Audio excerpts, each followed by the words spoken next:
points every 20 minutes with Meta. And according to the terms of service agreement, that's so that it can help create a product that works better and faster. The idea is to create a product that improves the client or user experience. I get that part of the training. Having said that, I don't think most people are aware of this.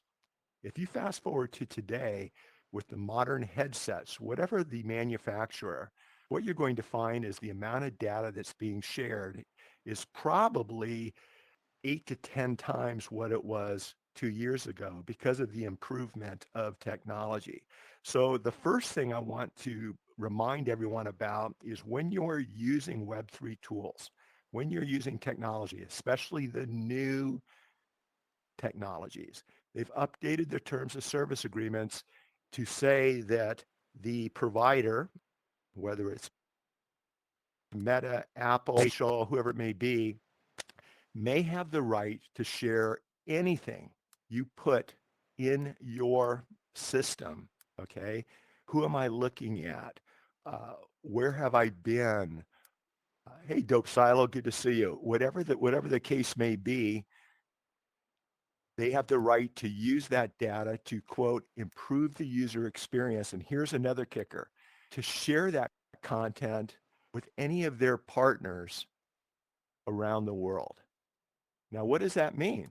I don't really know what that means. What it means to me is that they have very good lawyers that are basically saying, we want to create the best client experience possible, but we also want to have basically full rights to anything you share on our platform. So for the artists in the group, if you upload a piece of art, whether it's an NFT or Bitcoin ordinal to a platform into a gallery, consider looking at the TOS agreement, the terms of service agreement, and find out whether or not you just gave ownership of that item to the provider. Find out if you've just given the provider certain rights to do whatever they want to do with your piece of art. It's something that a lot of people just don't think about.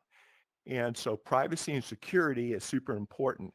When you piggyback on top of that, the different rules and regulations that are required around the world, what's required here in California when it comes to protecting your client's security is different than what's required in the UK or Ireland or New Zealand. So if you're doing a global business, take a little bit of time and wrap your head around, what am I required to do based upon where I'm doing business to protect my client's privacy and security? And we can come back and answer specific questions. Liability limits, waivers, and indemnity agreements. This is the second major issue that we're seeing in TOS agreements right now that have really been updated and ramped up over the last 2 years. I don't know how many of you remember the CrowdStrike issue where there was a software patch that was done that completely shut down the world, the airlines and everyone else, right? It just changed everything. And that was not a malicious hack. It's being reported that that was simply an internal update, right? To make the software work better. So what's interesting though, is if you look at the CrowdStrike TOS agreement, which is what I did shortly after the story broke, what I noticed was that the CrowdStrike TOS agreement limits their liability for almost anything to the dollar amount that their customers were paying them each month, for example, under a subscription service. So what do I mean by that? If a major airline was using this product and because it didn't work anymore, they had to shut down for 3 or 4 days and literally lose billions of dollars of revenue because of a mistake that CrowdStrike made. The first line of argument is there's no liability. All CrowdStrike has to do is just pay them back their subscription fees under the terms and service agreement. Now, there are some more advanced legal arguments that can be made that fall under what are called adhesion contracts, and there are subsequent agreements entered into. But the point I'm trying to make is for all of us that aren't dealing at a CrowdStrike type of level, you need to understand that when something happens to your art that you've uploaded to a platform, to your DJ efforts, when you've spent a lot of time putting together a concert everybody shows up and then it crashes through no fault of your own. The next question is, who's responsible, especially if there's some type of money or benefits that were promised that were not delivered. And what we've seen in the terms of service agreements is that there are waivers of liability. What you're signing digitally when you come into these spaces, when you're using most of the AI and Web3 platforms, is that you're acknowledging that the provider is not going to be held responsible. Okay, that's number one. Number two, you're acknowledging that you're going to be assuming responsibility for anything that goes wrong, even if it wasn't your fault. And that's interesting, right? A lot of creators and builders aren't aware of these dynamics. And by the way, come on in, everybody. You can grab a seat by just clicking on a chair, by hitting the F button, or you can watch from the back of the room. It works. We're going to open this up for Q&A in a couple of minutes. So I want everyone to understand the liability challenges when dealing with these platform providers, especially with the TOS agreements. Now, the last thing that a lot of people don't think about that's important to me are the indemnity agreements. Also, what you're going to find in the indemnity agreements is you're going to find, um, Adam, it's good to see you. We have one of the world's most renowned plastic surgeons here. It's good to see you, Adam. I hope your day is going well. Adam's a big fan of the metaverse. The indemnity agreements basically say, listen, if something happens and because of a mistake made by the platform and the platform gets sued, okay? Once again, this could be an AI platform, a Web3 platform, a metaverse platform. Oftentimes we see indemnity agreements which basically say you, you agree to reimburse the platform for their legal damages and out-of-pocket cost and expenses. I don't know how many of you are aware of this, but the way this clause works in court is if there's a case, if there's a breach, if there's a hack, and somebody loses their artwork, their NFTs or ordinals, what this provision allows the parent company to do that's hosting your content, whether it's OpenSea, whether it's Magic Eden, whether it's a gallery and spatial, is their lawyers may have the legal right to bring an action against you for indemnity or reimbursement for any liability that they're exposed to, even if that liability was created because of the platform's own mistakes, negligence, or poor decision making. So these issues are issues that you need to be aware of so that you can plan your steps accordingly. Intellectual property is another big issue that we've sort of covered earlier in the first two issues. But what everyone needs to know that the TOS agreements that we're seeing with all the major platforms, almost no exceptions, is that if you upload your art, if you upload your work into that platform, for sale, for display in a gallery, everything that we've uploaded here in this spatial space, what the terms of service agreement says is either one of two things. We're either licensing the right of the platform to frankly do whatever they want to do with these images, although we still have ownership, my company still has ownership, they can pretty much do what they want to do with all of these different items. I'm not sure a lot of creators are aware of that because what does that mean? Does that mean they can turn around and create spaces or license or sublicense your artwork out to third parties? If you think through this, the point I'm trying to make is that just because you created something and uploaded it into a space doesn't necessarily mean you have exclusive rights to do what you want with that. And it also doesn't necessarily mean you're maintaining ownership of that item.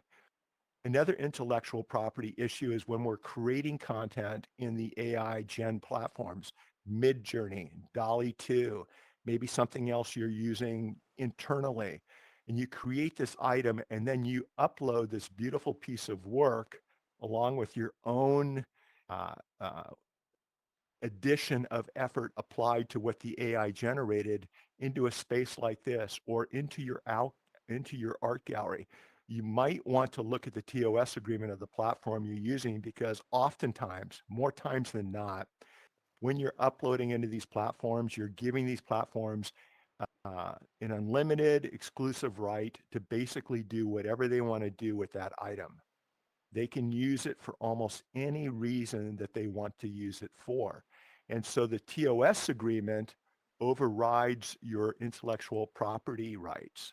When you create content, generally speaking, putting AI aside, when you create that content, you're the IPO owner of that content. Here in the United States, you have an automatic copyright.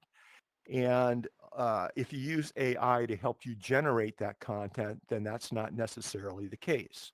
So it starts to become a little bit gray when you're dealing with artificial intelligence to help you generate content. Whatever content you generate, when you upload it into the space, things change. And the reason things change are because of the intellectual property rights clause in the terms of service agreement. A little trick you might want to do is if you're dealing with a particular platform, maybe it's Spatial, maybe it's Midjourney, maybe it's one of the other platforms, do a search and grab their TOS agreement and copy and paste it into a Google Doc or grab the main link to the TOS agreement.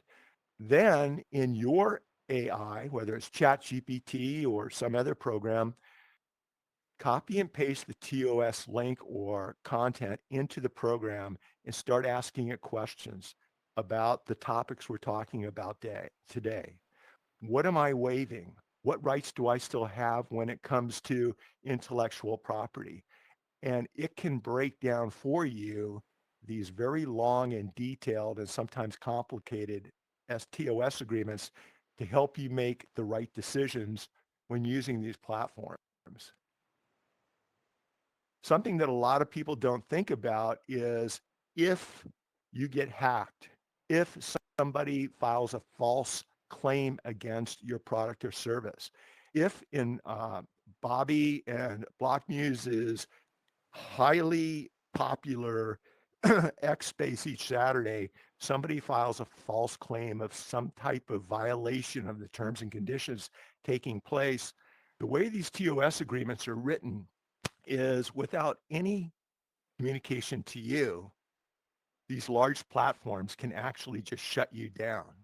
They can block you, they can delete you, they can remove you, they can do almost anything they want. And the reason I'm bringing this up is just recently we had a client that has spent years building out a gallery. Beautiful work, never did anything wrong. One of the nicest people you'd ever meet. But because of a position that they were maintaining on a very hot topic issue right now that's circulating around the world, a group of bots, a group of people came in and really just destroyed the gallery. And they blamed, uh, the bad actors blamed the harm on the original artist who owned the gallery. And the platform decided, I don't want to mess around with this. We don't have time to deal with this.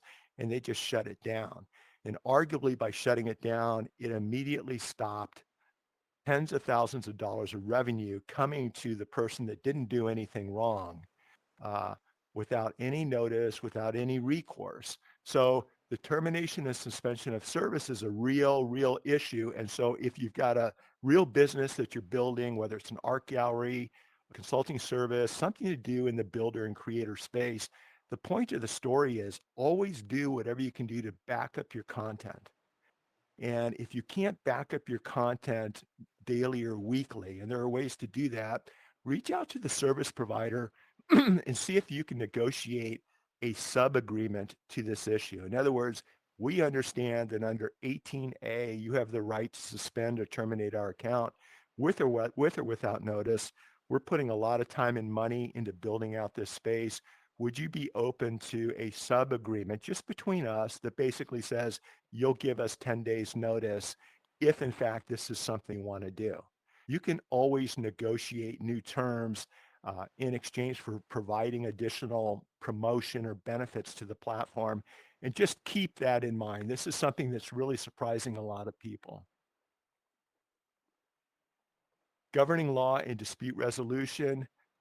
Remember that whatever we're doing now here in Web3, it's global. This isn't about just what happens here in Southern California where I live, where I practice, but now we have clients all over the world. And so we're really, I'm glad that you like that. It's because when I jump into Bobby and Block's Twitter X, we've got the United States, we've got the UK, we've got people from all over the world. And the laws and regulations are different, whether it's privacy rights, whether it's what you can say, whether it's defamation rights. And the point being is be aware of the kind of business that you're setting up, be aware of what the different rules and regulations are when it comes to collecting data, when it comes to what you can say, when it comes to international property rights. It's critical. There's a whole new mindset that's required when doing business now in the Web3 spaces. Dispute resolution. The reason I put dispute resolution up there is a lot of times creators and builders feel like, well, if something goes wrong, I can sue Midjourney, right? They're the ones that made the mistake. No big deal. Well, the reality is, if you look at the terms of service agreement, oftentimes your right to bring a case has been terminated. You don't have that right under the terms of service agreement. There may be mandatory arbitration. And I'm not saying that's necessarily bad. For smaller cases, it might actually help the parties resolve something quickly and cost effectively. Okay. But having said that, on larger cases, cases where someone's trying to hide the ball, a case where a trial in front of a jury and a judge is the way you would prefer to have it handled, oftentimes you waive your right to a jury trial when you're dealing with these TOS agreements. Another element of dispute resolution is oftentimes with dispute resolution clauses, and you'll see them well labeled in the TOS agreements.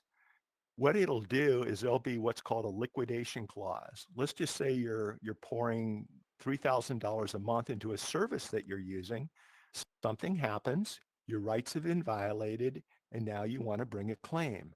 Well, if there's a liquidation clause in the dispute resolution portion of the TOS agreement, it may say, even if we're found to have done something wrong, all we have to pay you is to reimburse you your $30 a month subscription fee, or all we have to do is pay you liquidated damages of $750 US, and we're done.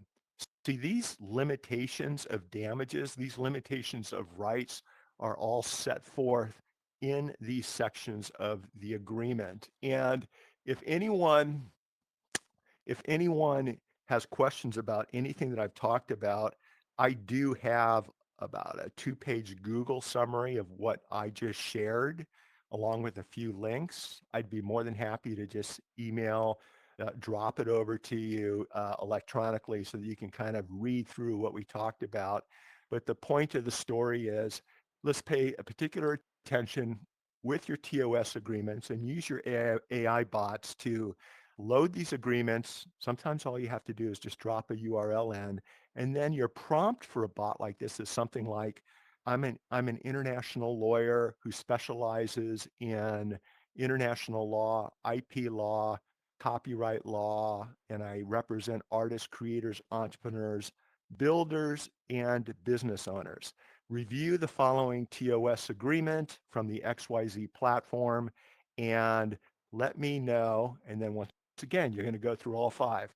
Any and all concerns regarding governing law and dispute resolution. Then you're going to ask it the same question, maybe even in the same prompt. Termination and suspension of service issues. What should I be aware of? Your next part of the prompt, or maybe it's an independent prompt. Tell me, what intellectual property rights am I giving up by agreeing to this terms of service agreement? Next, liability limits, waivers, and indemnity agreements. What provisions in this TOS agreement should I be aware of based upon what I do for a living, based upon where I live? And then last, or first, it doesn't really matter. Privacy and security, protecting your data. What do you see in this TOS agreement that I'm asking you to analyze that I need to pay attention to when it comes to privacy and securing my data? Once you get the answers to those questions in the AI, the next step is ask the AI to give you answers. What's Now that we're aware of the problems or the challenges or the possible pitfalls, Give me three specific two-sentence solutions that I can follow this afternoon to help me avoid finding myself at the losing end or the wrong end of any of these issues. The AI will generate workable, usable solutions that you can pay attention to moving forward.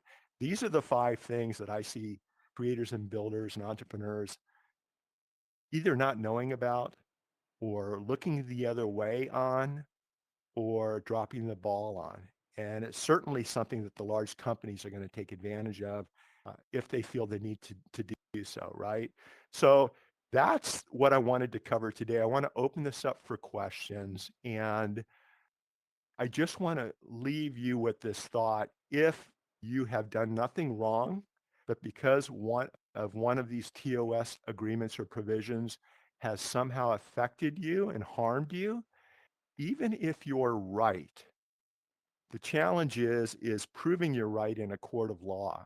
And what a lot of people don't realize is even if you're right, it can take a lot of time, it can take a lot of money to show the world, to show a judge or a jury that you didn't do anything wrong. So what I like to do and what we tell our clients is we try to do preventative maintenance. Let's try to avoid problems in the first place. And I think from what I've seen, just having been in this space for the last 3 or 4 years, being on digital for the last 25, being a lawyer for the last 30, 35 years, and I'm the guy litigating these cases. That's what I do. What I'm seeing are the challenges and mistakes that we just went through for our new Web3 community this week. These are the things that I would look at with every single terms of service agreement. Now, next week, I'm going to dive into copyright when it comes to AI generated content, some things that I think we all need to pay attention to when we're using AI, which is amazing to create our content, whether it's text, video, audio, images. And so if you're interested in that kind of stuff, that's what we're going to be focusing on next week. And then I'll be doing this each Wednesday morning, 7 a.m. my time, 10 Eastern, if we are interested in continuing to do this. So that's it for today. What I want to do is open this up for, oh, Bobby, thank you. I want to open this up for questions. Okay, does anyone have any questions? You can unmute your mic. You can walk around if you want. But if you have specific questions, I would love to answer these questions for you. Well, I'll chime in there, Mitch, and I just want to say a big thank you for your presentation. It really helps in what can be the Wild West. Just on the one thing that was coming to mind, and I've seen this from my own experience with companies in a decentralized environment getting a knock on the door and having to comply with certain requests to people who've set up in certain geographic locations to benefit the legal um, uh, opportunities to be able to express and different aspects of that. But in your experience so far, have you seen, like, let's say Web3 doesn't exist and the registrant of the company is the way it all processes, but have you seen any divergence from Web2 You miss legal what? constraints to the Web3? And just to give an example, like um, a decentralized blockchain-based platform that's registered in a location but is technically decentralized and gives decentralized I'll make it right um, now. components to each of the participants as part of their own prime responsibility. Have you seen any movement in legal towards those entities or bringing it all back to the Web2 premise? And I hope I asked that That right. If you're lost, you I did. completely understand. So as I understand your question, great question. And what I am seeing are companies leveraging Web3 decentralized technologies, let's just say a DAO, for example, to build communities, to help make investment decisions, to help make community decisions moving forward. But what we're also seeing are traditional Web2 and Web1 legal issues slowing things down a little bit. And by that, I mean, oftentimes in some of these DAOs, we're not really sure who are the participants in the DAO. If you're purchasing a piece of art, you have access to a DAO, and that DAO makes community decisions, and there are a lot of zeros behind these community decisions. How do we know who all the players are in the DAO? How do we know that things are happening uh, with clean hands? And the reason I'm bringing this up is if something goes wrong and if somebody needs to be held accountable or a company needs to be held accountable, the challenge sometimes is who has jurisdiction in the case? Where can a complaint or claim be filed? Where is that person's jurisdiction? If it's a California case, but the person who's doing the wrongdoing in the DAO lives in New Zealand, does the United States have jurisdiction over that individual, and or is it U.S. law that controls, or is it New Zealand law that controls, or does the terms of service agreement that is the umbrella of operation over that DAO, does it specify what venue and what laws would apply when it comes to disputes? So it's still an area where most lawyers representing business owners are saying, listen, if you want to set up a company, if you want to create uh, a new business model, sell your artwork, you want to have a huge, concert and spin and do all that kind of stuff, set it up as a traditional corporation or limited liability company. That's your umbrella protection. There's established case law, statutory law. You understand exactly what you're getting into, and then have that corporation set up a side DAO. And that side DAO, you can almost think of it as a sandbox you can play in to explore while the DAO laws are expanding. I have a friend, Nick Rishwain, who's got Cougar DAO. And what he and his friends are doing is they're actually using the DAO to raise money and to regulate and oversee real estate. And they've purchased real estate in Colorado, they purchased real estate in southern Arizona, and they're using DAO principles to manage and operate the real estate, but they're also having to use traditional real estate ownership requirements, filing deeds in real life to manage the properties and to sell the properties.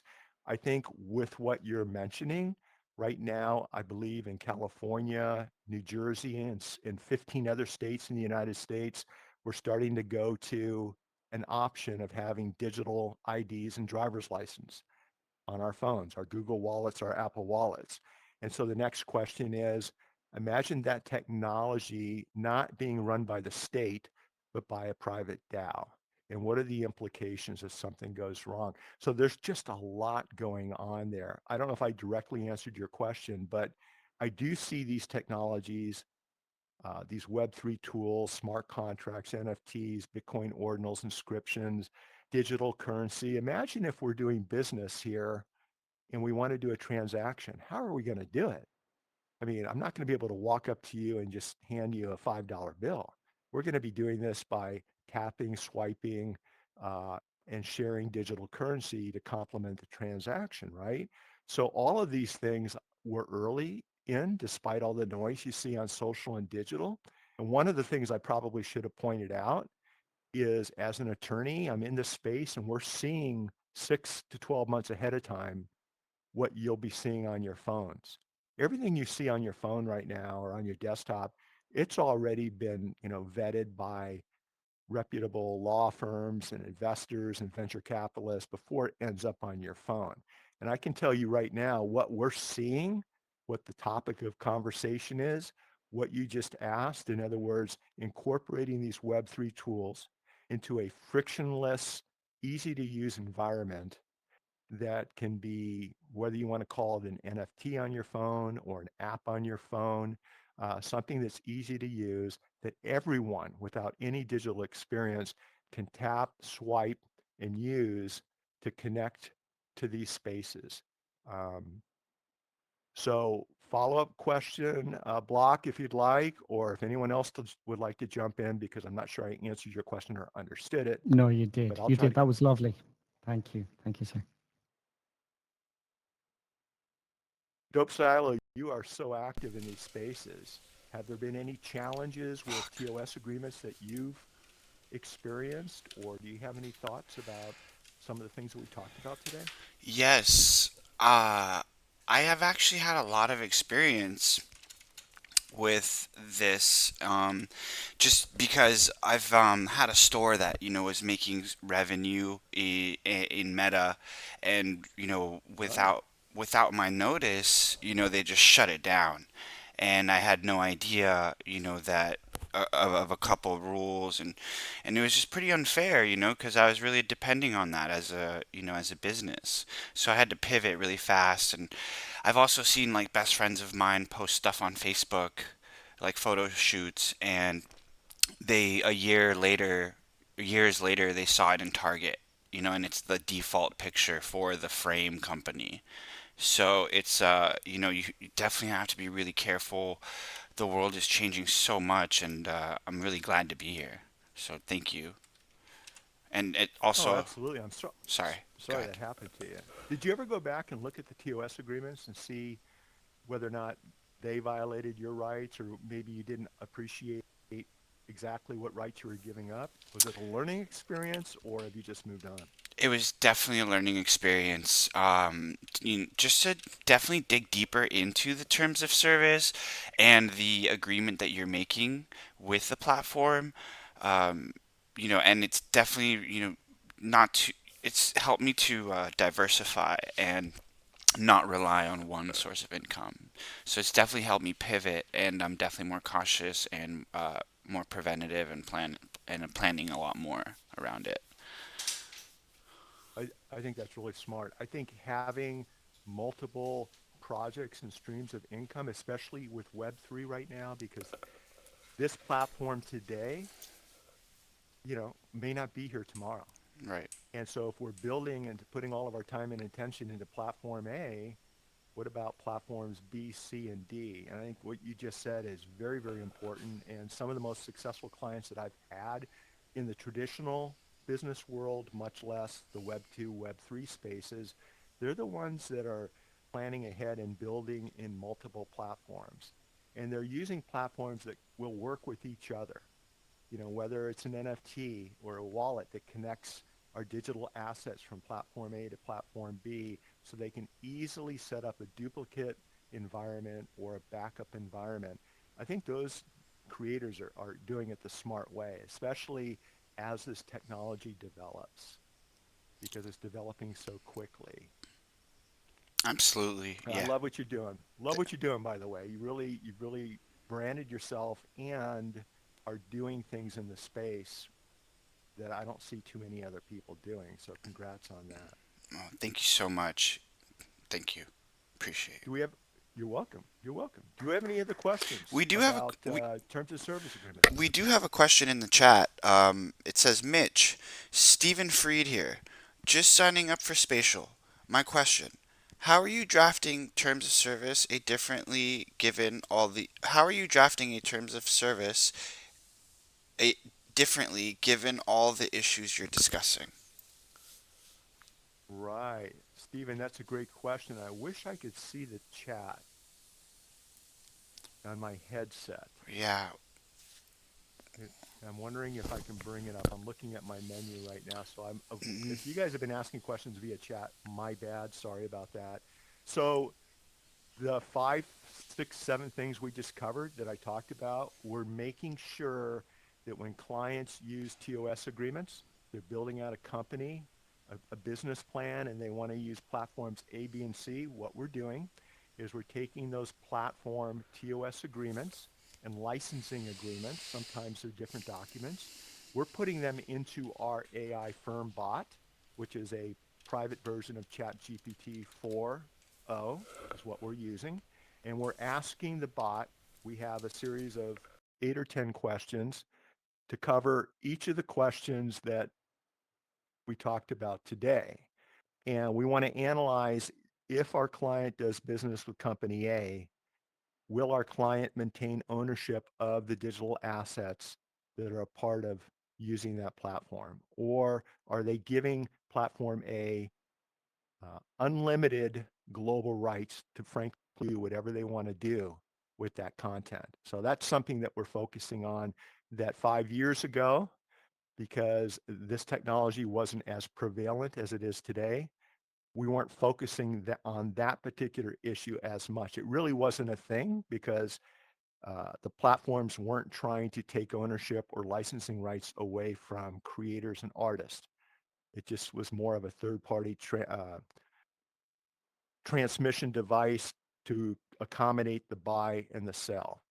So that's something we're really looking at. We're also looking at whether or not companies are willing to modify privately between a user and the platform some of the things that we talked about.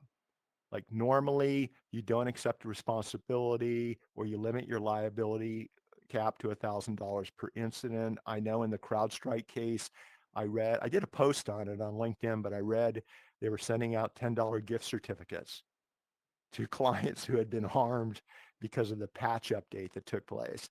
That's not going to cut it, especially if you've lost hundreds of millions or billions of dollars, and there's obviously going to be litigation. But what you can do is you can reach out privately at the beginning of a relationship and say, this is the product I'm building. I need to make sure this limit of liability provision doesn't apply between you, company, and me, my products and services. And private deals are done all the time, depending on how much clout you have, depending on how much value you can bring to the platform, depending on branding and marketing purposes. One thing we didn't talk about is we're also now trying to make sure that our clients are covered by liability insurance, special policies and riders that cover liability issues that can take place in the Web3 spaces. So that if something happens, it doesn't put you out of business. If something happens, your liability insurance carrier can take care of, damage to your space. Dope Silo, I've been in some of your spaces. They must have taken a long time to set up. They're beautiful, and that goes for a few other people here. Imagine showing up and finding that your space has been destroyed and it's going to cost you thousands of dollars to recreate this space. Well, there are liability policies out there now that cover uh, damage because of trespass or damage because of malicious activities to a virtual metaverse space or a virtual gallery. So I would look into making sure that you're able to add, if you're financially able to, this financial legal liability coverage to protect you in the new Web3 spaces. It's kind of like errors and omission insurance, which corporate officers have that we use all the time, but instead it's now focused on Web3 activity. And I think that's something we're going to see as being more common moving forward. If anyone's interested, I do have a list of 3 or 4 carriers that provide this type of insurance. And I also keep track of different lawyers that uh, specialize in different areas of intellectual property or contract law or DAO law or AI law, right? Because I normally am a mediator on these cases, and I'm as busy as I want to get when it comes to litigating and trying cases, but I've got plenty of friends that are experienced, well-respected professionals, whatever the need, that I can share with any of you. You just DM me and I'll share a few names with you. And then if you go with them, that's great. Most of them will answer your quick question as a courtesy because we're all in this together. And yeah, so I hope that answers your question. Now, I don't know if we have an arm up here or if that's just an avatar glitch, but I don't want to leave out anyone. Do we have any other final questions? Any thoughts moving forward with next week? I thought the AI copyright issue would be important because we're seeing a lot of mistakes. If you have any suggestions for what topics you would like covered, just private message me or message me publicly, and I'll incorporate that topic, okay, into the weekly conversations. It would be my pleasure. Um, yeah, and so I think that's about it today. This is Spatial's one of Spatial's new spaces. I think it's pretty cool for this type of environment. And why don't we wrap things up? And if you guys want to network for a while and just hang out, and there's a few of you that I haven't met, we can say hi. We can share a Man, morning this coffee is together awesome, dude. and wish each other a very, very nice day moving forward. How's that sound? All Hey. right. Okay, I think that's a good sign. All right, you guys. So if we haven't met, come on over. Let's do a high five and yeah, definitely. Nice talk there, Adam, Mitch. hey Hey, Adam, good to man. see you. You too, man. So everyone, Dr. Adam here has several beautiful metaverse spaces, but he's also one of the top plastic surgeons, cosmetic surgeons on the planet. I think Adam's out of Florida, if I'm not mistaken. But he's come into the metaverse. He has done, before and after shows with his patients, different procedures. And it's been a growing process for all of us, right? So Adam's actually doing a very, very good job of doing all this. Yeah, we've done seminars and we've done meet and greets as well. And people meet me in the metaverse. That's fantastic. That's awesome. And then we met on Bobby and Black Muse's spaces, which is awesome. That's always fun. Yeah, I love it, and given advice to so many. It's just lovely, and I think it's a, for me coming back here today, and it's been a while since I've been at one of these with you, Mitch, and the idea that here's this nearly like out of place in the wild west of the metaverse and all of this solid grounded advice, and it's like, yes, this is what we need. And I know Bobby went and hunted you down to get us in because it's so needed. I think if you can start on the right foot, not walking into it, not stepping on a landmine is always a good start. And this is quality. Oh yeah. Yes. Oh, No, go ahead. yeah, I was going to say thank you. Can you guys hear me? We Yep. can. Absolutely. Yes. Thank you so much. And I was happy to hunt you down and bring you to FTC. But no, Good. every time, I am in one of your either Web3 events or when you come on spaces, you always share invaluable tips for the artists. This should be packed, jam packed this, because, everybody needs to hear all this. And next week, I'll be here, of course, even though I don't use AI. At some point, I'm sure I will dip my toes, but it's always better to know beforehand. And a lot of our artists on the community use AI, so I make sure I share that and invite people to come because it's important people to be educated, and this is free education. So thank you so much for that. Another great event. Thank you so much, Mitch. Appreciate you. That's very, very kind words. I appreciate that. I will say that I think everybody needs to use AIs, especially artists and creators, because you can simply ask it what create terms of service agreements for my artwork for the upcoming XYZ project, or create a bill of sale that complies with UK, uh, Australian, Africa, and New Zealand laws. And it'll give you all of these different ideas on how you can protect your rights and document the business side of being a creator. I think AI can really save you a lot of time, especially if you do the prompts correctly. And unrelated to all of this, for lawyers, because I'm trying to help lawyers embrace AI. If you've been following me, you saw my AI in Law book, which the American Bar Association just distributed to hundreds of thousands of lawyers across the country. I spoke in Chicago at the AI panel. And then from that, we had Hey, Jay. our Sorry. AI and podcast drop yesterday, which already has 10 issues. They're little 7-minute clips. But the reason I'm bringing it up is I think episode 2 or 3 talks about how to write good, effective prompts in AI. Okay. And it's only 10, I think it's 10 minutes long. And it's I a can I six ask step process to writing prompts. I think anybody here can just cross off the word lawyer when you're listening to it and put in what you do for a living, and you'll see the prompt process. If you take that process and then bring it back to on a Google sheet, bring it back to what you do for a living and the types of business transactions that you might find yourself in. Dope Stylo, my kids are Gen Z and they're doing every concert you can think of in the LA area. My son works with VaynerMedia as a post-creative strategist. The point I'm trying to get is he's also a business major. So when they go to these concerts, what Garrett's always looking at is, the QR code ticket thing that they've got. How does that control what their rights are? If it's rained out, if a performer's not feeling well, and he's looking at all of this from a business side of things and having fun doing it. But you can take these prompts based upon what we just said. You can ask the AI the questions that you have. What are you doing right? What are you doing wrong? What should you be doing different? And you can get almost an instant result within 30, 60 seconds, maybe a couple of minutes.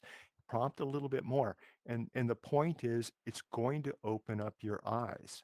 Once you do that, then you ask, okay, I'm interested in selling these 6 pieces. I'm not getting I'm not getting the interest that I thought that I would. Give me 7 different ways I can continue in my Twitter spaces using new language, using new engagement approaches to improve the interest in these pieces. Or if you're on stage and you're DJing, right, spinning, there are certain things that you can learn how to do that you're not born with. And what we're learning as lawyers is AI is giving us the ability to do all that quickly and frankly better than if we tried to do it on our own. Mitch, Can quick question. Oh, Absolutely. I was just going to ask, how often are you updating your terms of service AI firm um, that you mentioned earlier? Because the terms of service change so frequently. Are you manually Absolutely. updating that, or is it something automated? So first, if you don't mind, because of the way I'm in a headset and I can't see your name. Do you mind if I Oh, ask who asked the question? sure. This is Jennifer, also known as ePodcaster. You and I have spoken before in LinkedIn Spaces and other areas. Okay, fantastic. Kind of that's the interesting thing about an avatar, right? Blockmuse has his name over his head, but Jennifer, I didn't see that. Um, when we're generating TOS agreements, what we're doing, especially for clients, is we're taking our template. We are then using AI, one of our AI bots, to identify the 10 most common uh, business liability exposure issues in that business sector. And then we're asking the AI, based upon our templates, based upon what's already in that AI bot that we've got set up, to rewrite the TOS agreement to accommodate those 10 needs, understanding the direction the industry is moving forward in. So whether it's podcasting, whether it's AI bot development, and that final version is our starting point for the lawyers to look at in moving forward. So they're very personalized TOS agreements. Having said that, and to answer your question, what we're using AI for more so is when I'm mediating cases. For example, we have one Web3 company that has a claim or dispute with another Web3 company over a smart contract or over a blockchain issue, whatever it may be. They don't want these disputes to become public, okay, because nothing good comes out of that. And they both probably made some kind of mistake. We're all learning this together. So they go into a private mediation, and in a 4 or 8 hour block, we work this out. I'm pretty good at mediating resolutions, right? But while I'm in the mediation, what I'll do is when there's an impasse, I'll tell the parties in the breakout rooms, listen, let's all take a deep breath, grab a cup of coffee. I'm going to step out and let's get back in here in about 5 minutes. So we're on Zoom. Everyone's in their own rooms. And I'll go over to my AI bot that's got both parties mediation briefs. I've got the personalities of the lawyers already uploaded into the briefs. I've got the personalities of the clients. I've got the issues as I see them. And then I'll ask the AI, and this all takes 30 seconds because I've already got these questions in my Google Doc. I'll just copy and paste.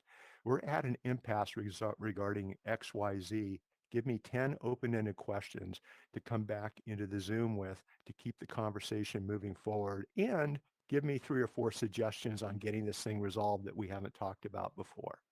Inevitably, the AI just, like I said, I've been doing this a long time. I'm pretty good at this. It'll give me something new I haven't thought of.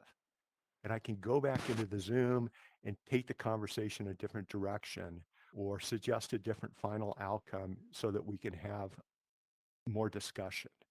So indirectly answering your question, it has to do more with we're using these tools in real time to kind of keep the conversation and relationships going and moving forward. As far as document creation, we're taking established documents, that we've created over the years, and then we're using AI to fine tune that document for the specific needs of a client. So that's what we're doing. I don't know if it answered your question, but what are your thoughts on that, or how are you doing it differently?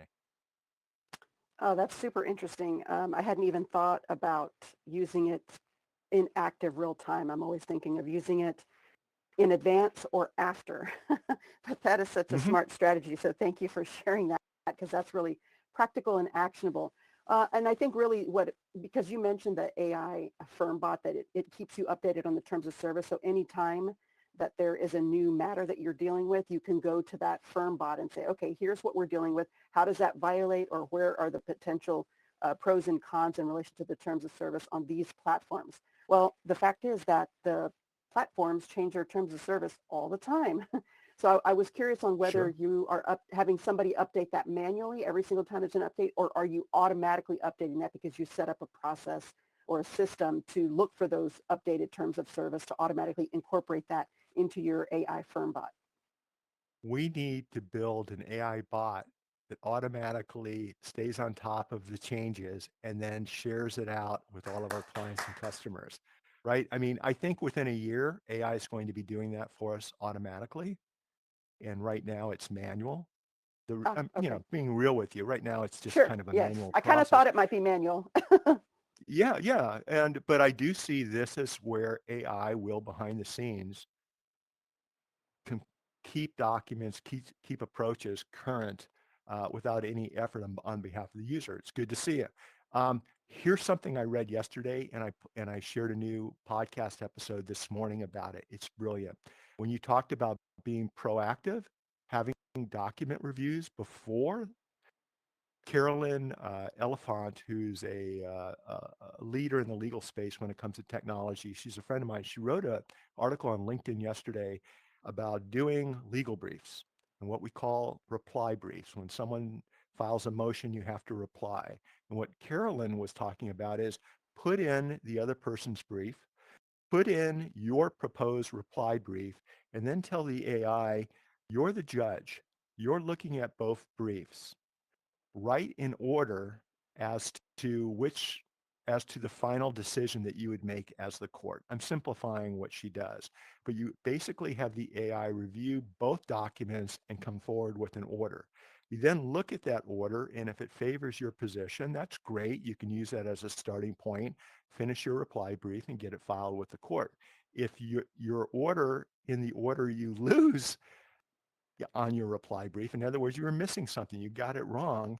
You can then ask the AI to rewrite and re-research and reproduce your reply brief to deal with all of the issues the AI identified and to write a winning brief.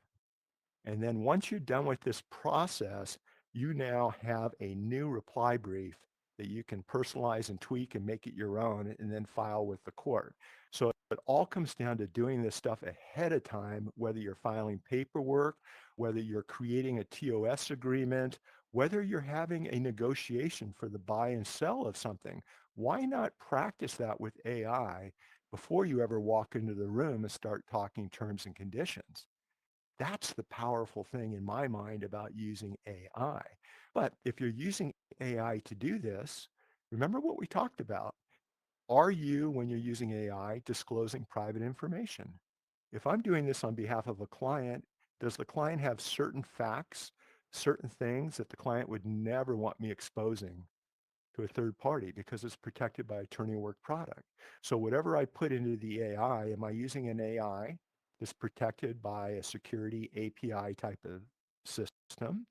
Or are we manually making sure the names and the details aren't part of what we're uploading into it?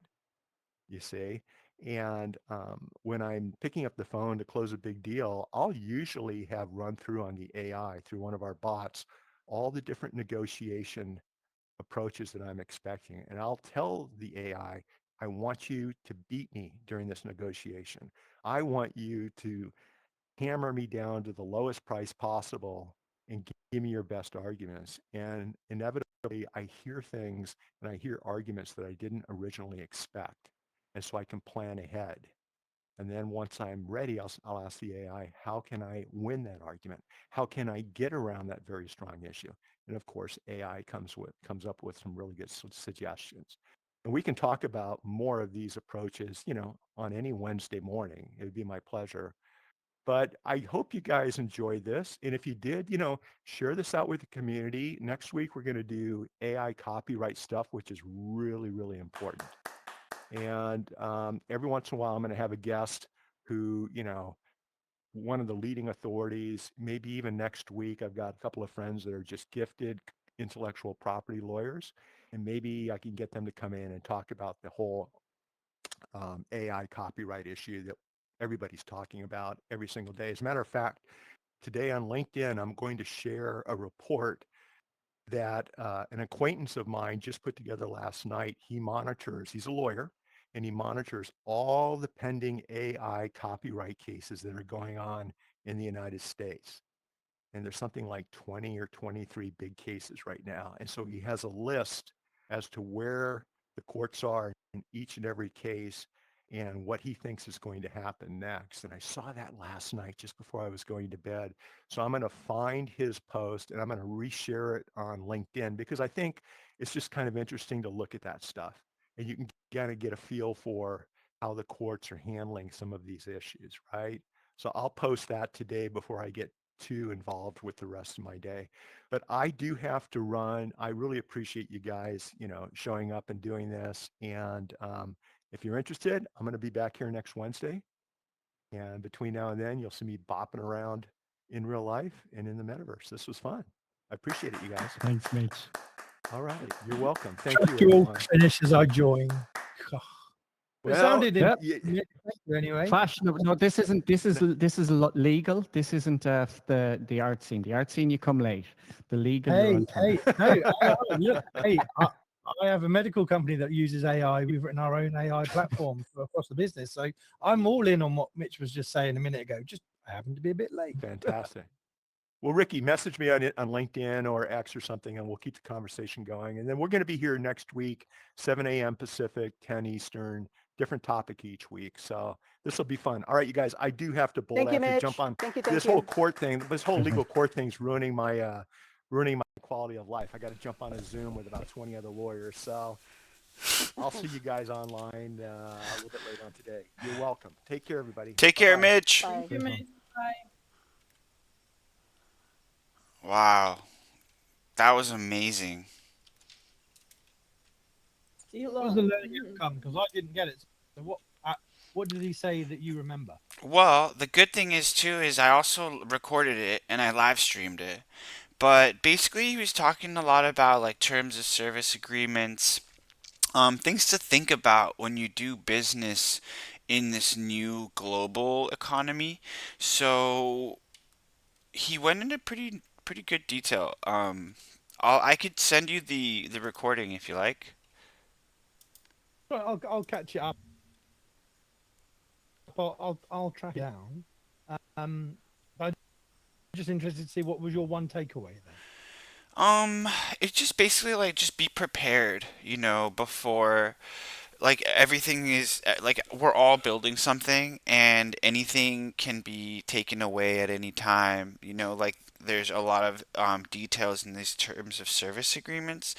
So just like be very, very prepared and like especially if you have clients. If you have clients, if you're like building spaces for people or like building, something like a space in here, Spatial could take it down and then, your client could be very upset and could lead to a lawsuit. I don't, so just talking a lot about, Ricky, that. It's pretty amazing. he did say that we can negotiate with platforms prior, like when you read the TOS and then you like can write to them and negotiate. So that does not happen for them to give you at least 10 days notice if anything were to happen. So yeah, great tips shared there, but I don't know, where is the recording? You said that you have the recording. Are you posting it on X? Is it on Yeah. X? What is it? Uh-huh. It's on X I have to check it. and it's on LinkedIn. Check it on X. How do I check you on X? That's the Just question. click on my name in the chat. Because I'm not too clued up on the... I'm trying to see you on the... Oh, there you go. Yeah. And I then just see friends. I don't see your X. Oh, yes. hold on. I have to click on your thingy. Right. Oh, there we go. It's still Twitter. I'll Yeah. follow you. There we go. Oh, you follow me. There we go. Okay, let me Stop see. Where streaming. is